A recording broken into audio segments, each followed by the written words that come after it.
नमस्कार, आप देख रहे हैं अपार्टमेंट टाइम्स और मैं हूं आपके साथ रोज़ा यादव। अभी हमारे साथ नीलम यादव जी मौजूद हैं जो कि दिल्ली हाई कोर्ट की लॉयर हैं और आज हम इनसे यूपी अपार्टमेंट एक्ट्स के कुछ अहम एक्ट्स के बारे में बात करेंगे जो कि एक होम बायर्स को पता होना चाहिए। और आइए हम इनसे बात करते हैं। मैम, पहले तो बहुत बहुत स्वागत है आपका अपार्टमेंट टाइम्स में। थैंक यू रोजा। मैम, कुछ एक्ट्स हैं जिन पे हम बात करेंगे आपसे, जैसे यूपी अपार्टमेंट एक्ट, ये ऑनर्स की राइट को किस तरीके से प्रोटेक्ट करता है?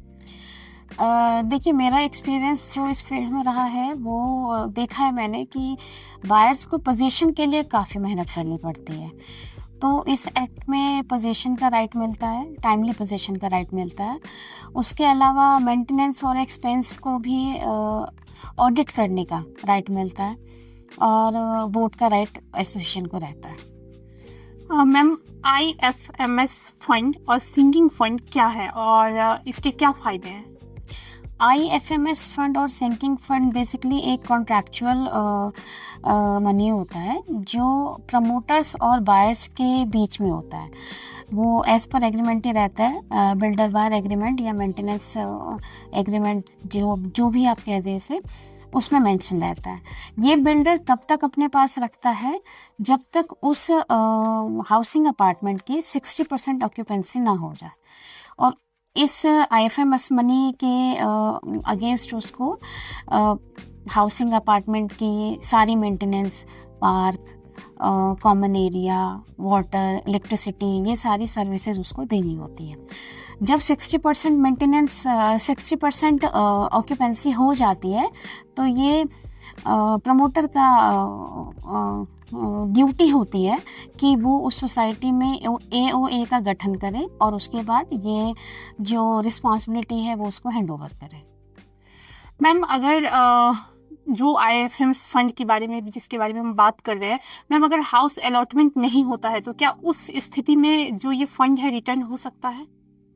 नहीं, तो ये फंड आपको रिफंड कराने के लिए आपको कॉम्पिटेंट अथॉरिटी को रिक्वेस्ट करना पड़ेगा, फिर वो ऑर्डर पास करेगी ये IFMS मनी आपको रिफंड करने के लिए। मैम, क्या कमिटी के पास, जो सोसाइटी की जो कमिटी होती है, उनके पास ये राइट्स होता है कि वो मेंटेनेंस चार्ज को बढ़ा सकते हैं?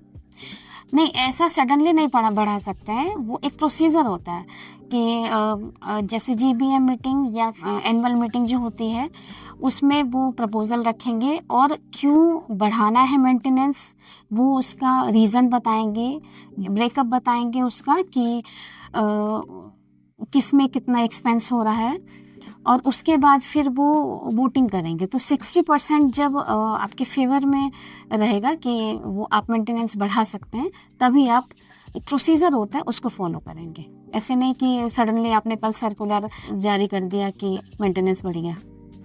मैम, अगर होम बायर्स को बिल्डिंग के स्ट्रक्चर में अगर कुछ प्रॉब्लम दिख रहा है या वो सही नहीं लग रहा है तो इस स्थिति में होम बायर्स क्या कर सकते हैं? पहले तो बायर्स को ये पता होना चाहिए कि जो स्ट्रक्चरल डिफेक्ट होता है वो सब परचेज करते साथ ही बायर को उसका एक्सपेंस नहीं करना होता है। अगर कुछ इस तरह का डिफेक्ट 5 साल के अंदर आपको दिखता है तो प्रमोटर की ड्यूटी है उसको रिपेयर कराना।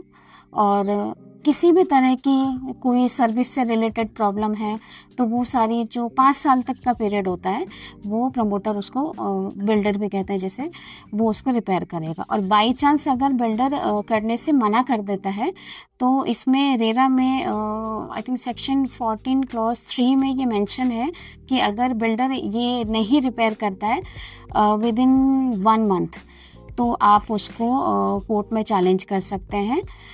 अगर कोर्ट में चैलेंज करने के बाद आपको या तो बिल्डर रिपेयर करके देगा या फिर आपने किसी से रिपेयर करवाया है तो वो उतना आपको रिम्बर्स करेगा। मैम, जब हम फ्लैट बुक करते हैं तो जो डॉक्यूमेंट्स होते हैं वो कौन कौन से डॉक्यूमेंट्स होते हैं जो इम्पोर्टेंट होते हैं और जो जमा करना होता है?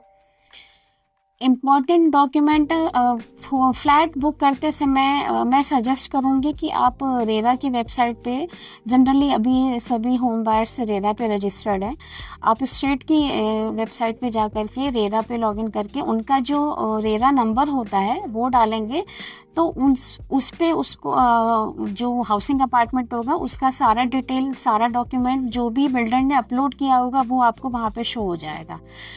और उसमें अगर कुछ पेंडिंग होगा, कोई इसमें डिस्क्रिपेंसी होगी, तो वो भी आपको वेबसाइट पे दिख जाएगा। इवन कई बार आप जब फ्लैट बुक करने के लिए जाते हैं, आप बिल्डर को बोलते हैं कि मुझे सेकंड फ्लोर पे फ्लैट चाहिए या 14th फ्लोर पे फ्लैट चाहिए, तो बिल्डर जनरली कह देता है कि नहीं है, सारा फुल हो गया है, केवल 10% बचा, 90% फुल हो गया है। तो ये सारी डिटेल भी आपको रेरा की वेबसाइट पे जा करके उस बिल्डर का रेरा नंबर डालने के बाद आपको दिख जाएगा कि उसका कितना फ्लैट खाली है और कितना फ्लैट भरा हुआ है। एक तो ये, दूसरा कि उसी पे जो आपको चेन ऑफ डॉक्यूमेंट है उसको वेरीफाई कीजिए। उसमें जनरली आपको दिखेगा ओसी सर्टिफिकेट और फायर एनओसी, और उसके अलावा पोल्यूशन कंट्रोल से भी एक सर्टिफिकेट होता है, और कंप्लीशन सर्टिफिकेट होता है। और बहुत ज़्यादा रेजिडेंट्स के पास टाइम नहीं है, बायर्स के पास टाइम नहीं है। दिल्ली एनसीआर में तो मैंने देखा है कि भागदौड़ वाली ज़िंदगी है, तो बेटर होगा कि आप एक छोटा सा लोन किसी बैंक से अप्रूव करवा लीजिए, गवर्नमेंट बैंक से, जो प्रोसीजर से चलता है। तो बैंक वेरीफाई करने का तो शायद 2-3 हज़ार रुपये, 3-4 हज़ार रुपये कुछ ऐसा चार्ज लेता है, और वो खुद ही सारे पेपर और सब वेरीफाई करके आपको आप सुन रहे थे नीलम यादव जी को, और मैं हूँ आपके साथ रोजा यादव। ऐसे ही तमाम खबरों के लिए बने रहिए अपार्टमेंट टाइम्स के साथ। नमस्कार।